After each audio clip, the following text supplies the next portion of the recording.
இது மகிமை நேரம். ஆண்டவரும் உலக ரட்சகருமாய் இருக்கிற இயேசு கிறிஸ்துவின் இடையினேற்ற பரிசுத்த நாமத்தில் நம்பி வாழ்த்துக்கள். இந்த நாளிலும் பரிசுத்த வேதாகமத்தில் வேற என்ன சொல்லப்பட்டிருக்கிறது? உபதேச வசனம் அல்லது உபதேசம், வேர்ட் ஆஃப் ரீகன்குலேஷன். உபதேச வசனம், வேர்ட் ஆஃப் ரீகன்குலேஷன்.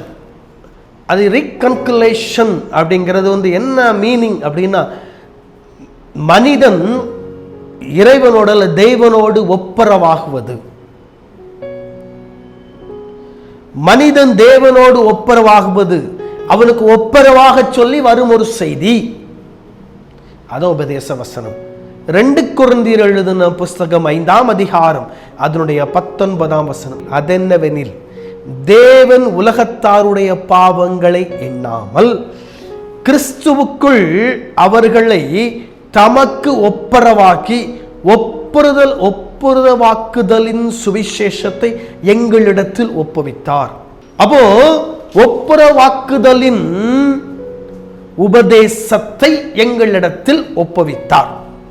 அப்போ ஒப்புரவாகுதல், யாருடைய பாவத்தை நாம கிறிஸ்துவுக்குள் அவர்களை தமக்கு ஒப்புரவாகி, கிறிஸ்துவுக்கு ஒப்புரவாகி, மனிதனும் தெய்வமும் ஒப்புரவாகுவது அல்லது மனிதனும் தெய்வமும் இணைவது, கிறிஸ்துவும் மனிதனும் இணைவது ஒப்புரவாகுதல்.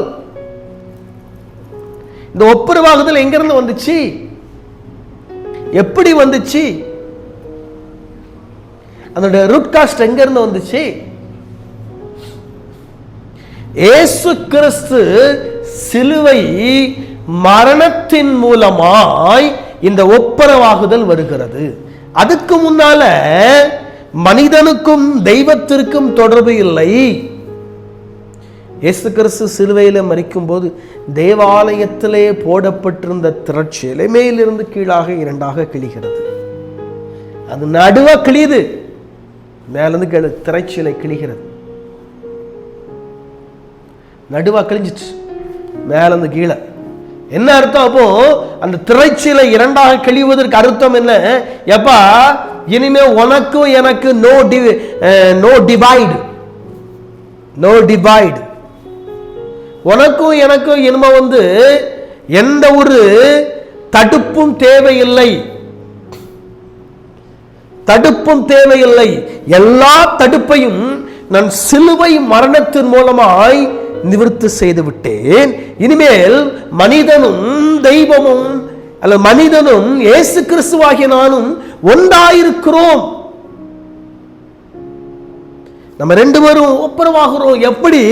இயேசு கிறிஸ்துவின் இரத்தத்தின் மூலமாய், அவருடைய சிலுவை மரணத்தின் மூலமாய், அதன் மூலமாய் சிந்தப்பட்ட இரத்தத்தின் மூலமாய் மனிதன் தேவனோடு ஒப்புரவாகிறான். அவன் தன் பாவத்திலிருந்து அவன் விடுதலையாக்கப்படுகிறான். பாவத்திலிருந்து விடுதலையாக்கப்பட்டு கிறிஸ்துவோடு கூட அவன் ஒப்புரவாகி விடுகிறான். அதான் ஒப்புரவாகுதலின் உபதேசம்.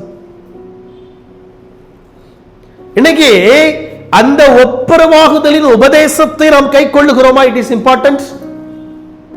கிறிஸ்துவோடு கூட நாம் ஒப்புரவாகி இருக்கிறோமா? கிறிஸ்துவோடு கூட நாம் ஐக்கியமாகி இருக்கிறோமா? கிறிஸ்துவோடு கூட நாம் ஐக்கியத்தில் இருக்கிறோமா? அந்த ஒப்புரவாகுதலின் ஐக்கியம்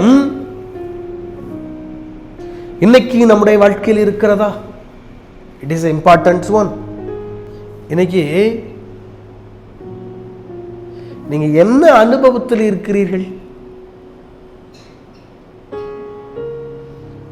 கிறிஸ்துவோடு கூட ஒப்புரவாகிற அனுபவத்தில் இருக்கிறீர்களா? அப்படிப்பட்ட ஐக்கியத்தில் நீங்கள் இருக்கிறீர்களா? நீங்க யோசித்து பார்க்கணும். அவரோடு கூட நம்ம ஒப்புரவாகி இருக்கிறோமா? அவரோடு கூட நம்ம ஒப்புரவாகி இருக்கிறோமா? இன்னைக்கு நம்முடைய அனுபவம் எப்படி இருக்கிறது? நாம் இன்னைக்கு எந்த அனுபவத்தில் இருக்கிறோம்?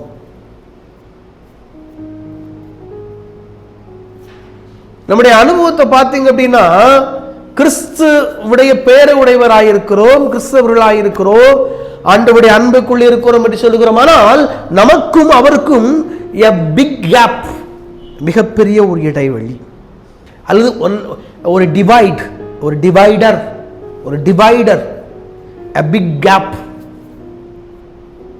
அவருக்கும் நமக்கும் இடையில் இருக்கிறது. ஒரு பெரிய இடைவெளி இருக்கிறது, அல்லது ஊடையில் ஒரு தடுப்பு சுவர் இருக்கிறது. இது தகர்க்கப்பட வேண்டும். இது தகர்க்கப்பட்டால் மட்டும்தான் கிறிஸ்துவோடு கூட நாம் ஐக்கியமாக முடியும். இயேசு கிறிஸ்துவோடு கூட நாம் ஐக்கியமாக முடியும். இன்னைக்கு தகர்க்கப்பட்டு கிறிஸ்துவோடு கூட நம்ம ஐக்கியமாக இருக்கிறோமா? யோசித்து பார்க்கணும். இன்னைக்கு நம்முடைய ஐக்கியம் யாரோடு கூட இருக்கிறது? மனுஷனோடு கூட இருக்கிறதா, கிறிஸ்துவோடு கூட இருக்கிறதா? இன்னைக்கு நம்முடைய ஐக்கியம் மனிதனோடு கூட இருக்குமானால், இன்னைக்கு அதை தகர்த்து எறிந்து நம்முடைய ஐக்கியத்தை கிறிஸ்துவோடு கூட நாம் இணைத்துக் கொள்வோம். கர்த்தர் நம்மை வழிநடத்தி நம்மை ஆசீர்வதிப்பாராக. தலைகள் தாழ்த்தி ஜெபிப்போம். அன்பின் ஆண்டவரே, உமக்கு ஸ்தோத்திரம். உம்முடைய ஐக்கியத்தில் நாங்கள் நிலைத்திருப்பதற்கு, உம்முடைய ஐக்கியத்தில் நாங்கள் வாழுவதற்கு நீர் எங்களுக்கு உதவி செய்வீராக. இயேசுவின் நாமத்தில் ஜெபிக்கிறேன் பிதாவே, ஆமென்.